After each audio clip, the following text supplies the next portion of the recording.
Muito prazer, meus amigos, tudo bem com vocês? Sábado é dia de estudo de fundos imobiliários e no vídeo de hoje, aqui no Vai Pelos Fundos, a gente vai falar do MCCI 11, esse que é um fundo de CRI da Mauá Capital. É muito bem querido aí, tem mais de 70 mil cotistas, um patrimônio líquido de 1,2 bilhão de reais e a gente vai fazer a comparação aí com o vídeo de julho de 2021, muita coisa legal para a gente ver, modificação na carteira, modificação de taxa média ponderada, aumento de exposição em fundos imobiliários, também falar de um CRI que está dando um probleminha aí, o devedor está em recuperação judicial e obviamente aquele resumo ao final para relembrar as principais características desse fundo, da gestão, do que eles pensam aí para o MCCI 11. Tenho certeza que você vai gostar muito desse conteúdo e se quiser também a análise completa que foi feita lá em julho de 2021, tá aqui no card, então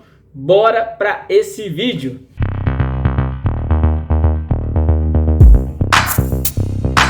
Iniciando o nosso vídeo de atualização do MCCI 11, o Mauá Capital Recebíveis Imobiliários, ele que é gerido pela Mauá Capital e é aí administrado pelo BTG Pactual.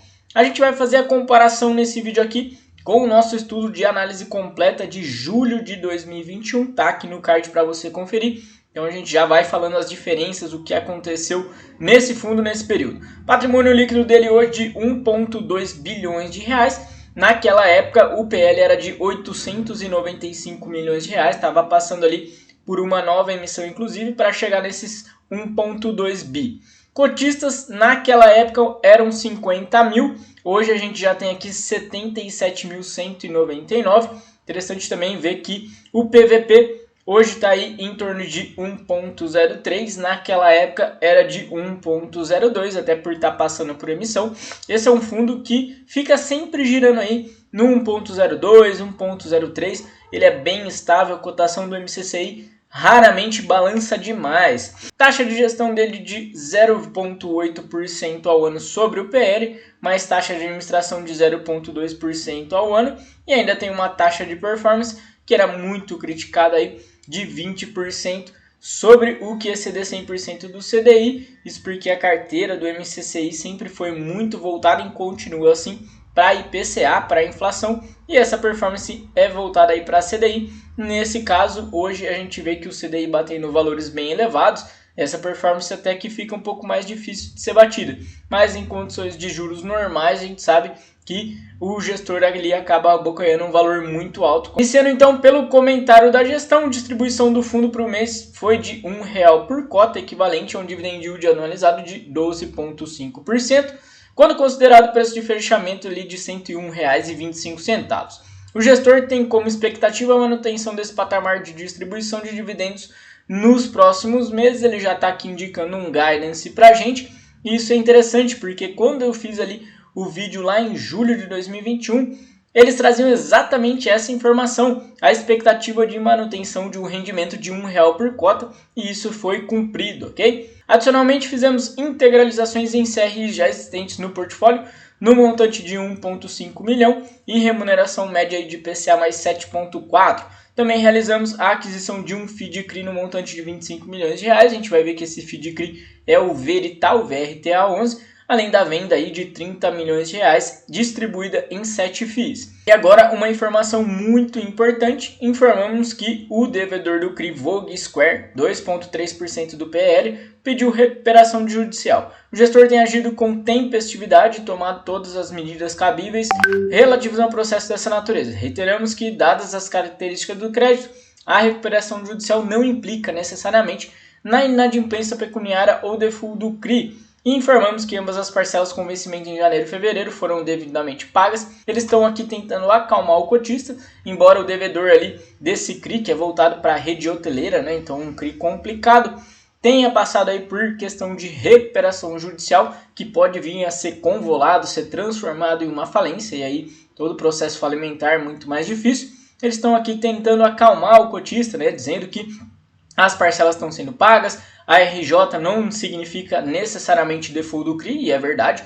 Em RJ, né, a ideia, na verdade, é fazer o levantamento dessa empresa, que ela continue pagando ali as suas dívidas, até que tenha um abrandamento nesses débitos, mas que ela consiga se manter. Então vamos acompanhar. Obviamente tem as garantias aí a serem acionadas caso essa RJ venha a ser convolada aí em falência, porque aí é default sim do CRI. Por fim, o gestor informa para a gente que 100% dos recursos estão alocados em ativos-alvo, sendo 30 CRIs na carteira e 12 fundos de CRI. O portfólio apresenta uma taxa média ponderada de inflação mais 7,2% e CDI mais 3,7%. Grava aí esse dado de inflação mais 7,2% porque a gente vai debater um pouquinho disso mais para frente. Se você está curtindo esse vídeo, se ele é relevante, se está te agregando de alguma maneira, deixa o like, deixa o comentário, contribui aqui com o nosso trabalho, isso é muito importante, claro, é muito gratificante. Na sequência eles continuam a questão ali do guidance de manutenção do rendimento em torno de R$1 por cota, então para os próximos 6 meses aí, expectativa entre R$0,95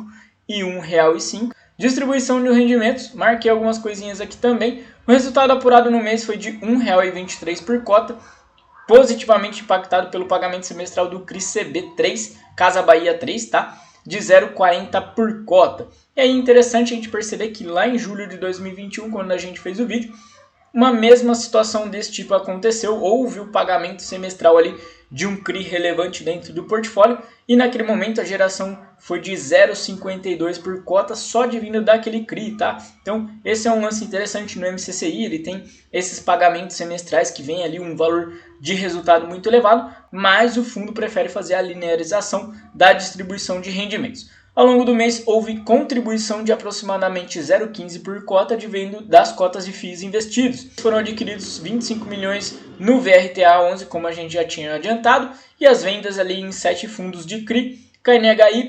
MCHY, CPTS, CVBI, MORC, RBRR e SNCI. No fechamento de janeiro, o fundo possuía uma alocação de R$ 179 milhões, em torno de 12% dos recursos do fundo, e outros FIIs de CRI. É importante destacar a relevância do maior capital high yield nessa alocação, que hoje representa 37%, 66 milhões. É óbvio, esse é um fundo da própria casa, é um fundo high yield que contribui realmente de uma forma muito interessante para o resultado, mas vocês sabem, eu sempre fico com o pé atrás em fundos da própria casa investindo em seus FIIs, né? Isso me incomoda um pouquinho, tem muito conflito. Já o restante da carteira de FIIs de CRI está alocada em outros 11 FIIs que julgamos possuir boa gestão e yields atraentes. CPTS, FLCR, SNCI, MORC, EQIR, Game 11, BIM 11. Game 11 e BIM 11 na verdade aí são os multi-estratégias, né? Não são exatamente fundo de CRI.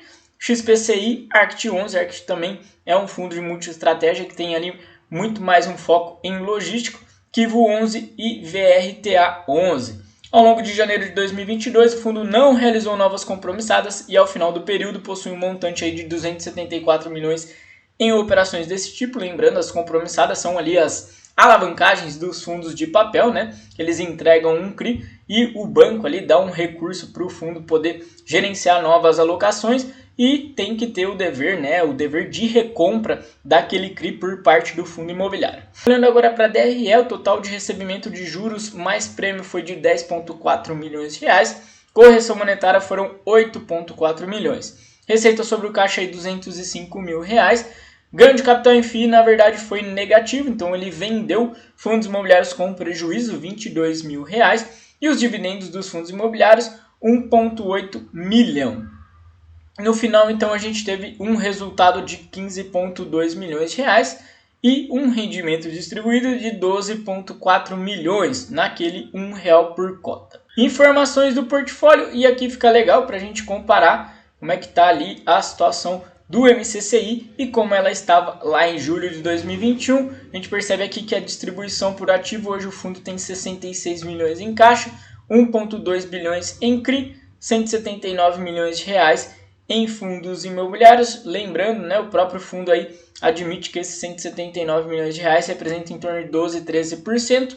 Lá em julho ele tinha 96 milhões de reais alocados em fundos de papel, isso representava em torno de 10%, então houve um aumentozinho aí de posição em fundos imobiliários. Muita gente torce o nariz para fundo de papel, acrescentando demais no portfólio fundos imobiliários. Distribuição por indexador, e aqui é muito interessante que a gente vai relembrar aquela fala lá de inflação mais 7,2 e CDI mais 3,7. Lembrando aí que IPCA representa 75% da carteira, CDI mais 6%, GPM só 3% e os fundos imobiliários com 12%. Comparando lá com julho, a gente tinha em IPCA 71% da carteira, então houve um acréscimozinho, e uma taxa naquela época de 6,6%. Em GPM era 8% a carteira, então diminuiu bem. Em CDI também 8%, houve aí um decréscimo também. E importante, naquela época a taxa de CDI era um pouco maior, 4,2%. E esse é um ponto muito legal das comparações, das atualizações. Quando eu fiz lá o vídeo em julho de 2021, eu fiz uma crítica dizendo que o pipeline não era dos mais interessantes, as taxas estavam caindo. E realmente isso aconteceu, a gente vê aí que CDI mais naquela época era de 4,2% e hoje 3,7%, então houve de fato a redução. E aqui inflação mais 7,2%, tem que ter muito cuidado, especialmente aqui com esse númerozinho 2 aqui que eles jogam para uma nota de rodapé, que está dizendo aqui considerando o dividend yield dos fundos imobiliários investidos. Ou seja, a taxa dessa carteira não é de fato, tá, 7,2%. Eles atingem esse 7,2% porque eles estão considerando o yield recebido dos fundos imobiliários investidos. E a gente vai passar um pouquinho pela carteira e vai perceber que houve novas operações com uma taxa maior. Houve sim, porém essas operações não são tão relevantes dentro do portfólio a ponto de impactar nessa taxa média ponderada aí de 7,2%, tá? Então tem que tomar esse cuidado. Na verdade, essa taxa deve estar muito mais próxima ali dos 6,7%, 6,8%, mas pelo menos eles estão informando para a gente que essa taxa reflete ali também o yield recebido dos fundos de CRI investidos. Distribuição por segmento, hoje 44% em comercial, 29% logístico, 15% residencial, 7% varejo, loteamento 1%, hotel 4%.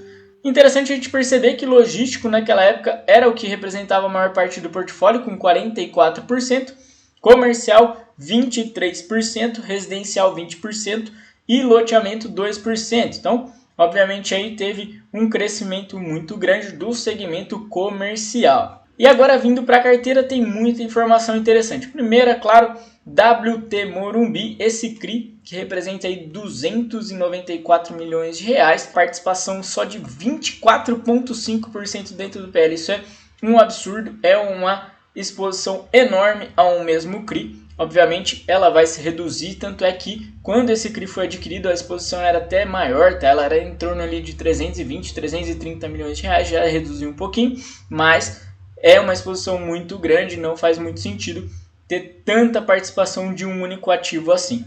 Marquei então aqui pra gente, essa questão é um CRI de IPCA mais 6%, porém ele foi adquirido pela Mauá exatamente para fazer a reestruturação da operação. Esse CRI se refere a um imóvel que pertence ao SARI 11, o fundo de real estate do Santander, e quando ele veio lançado ao mercado ele era em CDI mais 1,45%, e vencimento em 2023, então transformou para IPCA mais 6% e deu um alongamento aí da dívida até outubro de 2031. Outra posição muito importante aqui para a gente é o CRI CB, né? Se a gente pegar os 3 CBs aqui, os 3 Casas Bahia, dá um total aí de 17% do portfólio, também é uma exposição bem grande. É bom que a gente lembrar que lá em julho, quando fizemos o vídeo de análise completa, a exposição nesses 3 CRIs era de 25%, então era ainda maior. Hoje ainda continua relevante, mas o gestor sempre fala aí que são CRIs muito tranquilos, voltados aí para uma empresa super capitalizada, listada em bolsa, porém, acho que sempre pode ser um pouquinho menor. Outra marcação que eu fiz aqui para vocês é que todos esses ativos em rosa representam operações novas dentro do portfólio. Então a gente já falou do WT Morumbi, tem aqui também o Maio Jama, que é um corporativo, representa aí 34 milhões de reais, o IPCA mais 9,2, então essa é uma taxa relevante, interessante. Tem o CRI Aliança, que é também em IPCA mais 7,2, e aí a gente vem aqui para o CRI Ponte, de pessoas físicas, que tem uma participação de 19 milhões de reais e IPCA mais 6,5%. Então a gente vê aí que tem realmente operações com taxas um pouco mais elevadas, mas o montante financeiro nessas operações não é tão relevante assim, para representar aquele aumento da taxa ali média ponderada para 7,2%. Marquei aqui também para a gente a questão de LTV. Eles trabalham sempre com uma garantia muito robusta, então os LTVs são sempre muito baixos, né? Eu falo para vocês que eu gosto de LTV abaixo de 60%. Outro CRI que eu realcei aqui é o Vogue Square, é exatamente aquele CRI que está dando problema, que está ali passando por recuperação judicial na empresa devedora, representa aí uma taxa de IPCA mais 12% e foi originação própria da Mauá. Inclusive, esse é um ponto muito interessante, até marquei aqui, originação e estruturação. Essa é uma característica, né, muito clara da Mauá, eles trabalham muito pela questão de originação própria, eles fazem muito questão de sempre estar estruturando, porque assim é uma forma de beber em água limpa, né, de trazer um pouquinho mais de taxa para dentro do fundo. E outra forma de fazer isso é alongando um pouquinho das dívidas, né? A gente vê que os vencimentos aqui costumam ser longos, né? 31, 32, 33, 31, 34, quer dizer, eles dão crédito a longo prazo. É o que o Bruno Bagnarioli, gestor do fundo, fala em prêmio de duration. O que significa isso? Eles concedem, né, um prazo mais alongado para o devedor fazer a quitação dessa dívida e conseguem também, dessa forma, ganhar um spreadzinho maior, uma taxinha um pouco maior. Outra coisa que sempre fica claro no relatório é o quanto eles têm de percentual em cada papel, e aqui eles dividem, né, a carteira na parte que eles têm mais de 50% do papel e na parte que eles têm menos de 50%. O que eles querem dizer com isso? Quando o fundo ele tem uma participação relevante, ele tem mais de 50% do papel, ele tem as rédeas daquele CRI. Então, se o CRI começa a dar algum tipo de problema, como é o caso ali do Vogue, ou se tem alguma necessidade de repactuação, de transformação daquele CRI, o gestor e o próprio fundo imobiliário têm ali a caneta na mão e podem tomar a decisão. O primeiro que eu marquei aqui é o Green Towers, é um CRI conhecido, foi originado lá pela RBR, ele se reflete ali no fundo imobiliário GTWR. E também marquei aqui para a gente o Vila XP e o CRI Vista Faria Lima, para a gente observar como é a diferença de vencimento e duration, né? A gente percebe aqui que o CRI Vila XP, embora ele tenha um vencimento antes que o CRI Vista Faria Lima, em abril de 36 contra outubro de 39, ele tem uma duration maior, né, de 10,3 anos, já o Faria Lima de 5,8 anos, ou seja, a duration não é vencimento, tá? A duration é um prazo médio ponderado de devolução dos recursos investidos, mas isso depende muito do processo de amortização, de como foi pactuado cada CRI. Então, a gente não pode nunca comparar duration e vencimento, embora um e outro estejam interligados. E agora, partindo para aquele resuminho que todo mundo gosta, MCCI 11, ele é um fundo que é a cara do gestor, que é o Bruno Bagnarioli. Então, esse gestor ele pensa muito o MCCI em originação, estruturação e garantia.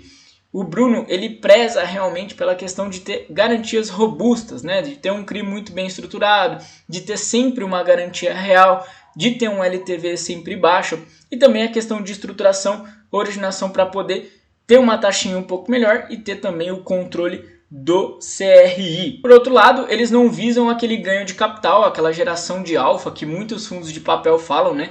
Da venda ali dos CRIs no secundário. O foco do fundo é sempre CRI corporativo, a gente viu que só tem 1% do PL em loteamento, não tem nada, por exemplo, de multipropriedade, timeshare, então esse é um fundo high grade, né? Um fundo que trabalha com um grau baixíssimo ali de risco de crédito. A gente até comentou no vídeo anterior que o MCCI seria ali um high grade alto, porque ele tem umas taxinhas um pouco melhor do que outros high grades mais comuns. Outro dado legal da gente lembrar do MCCI é a baixa volatilidade, ele não tem uma cotação que se mexe demais, então para quem não quer ali ver o ativo despencando ou subindo demais, o MCCI é um fundo bem tranquilo.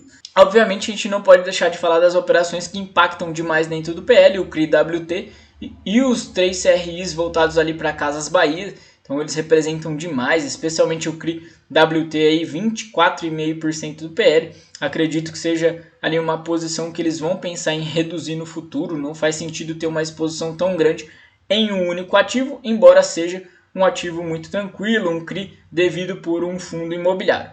E para fechar, lembrando que em condições normais de IPCA em torno de 3, 4%, tá difícil da gente ver essa condição normal, mas essa é a expectativa.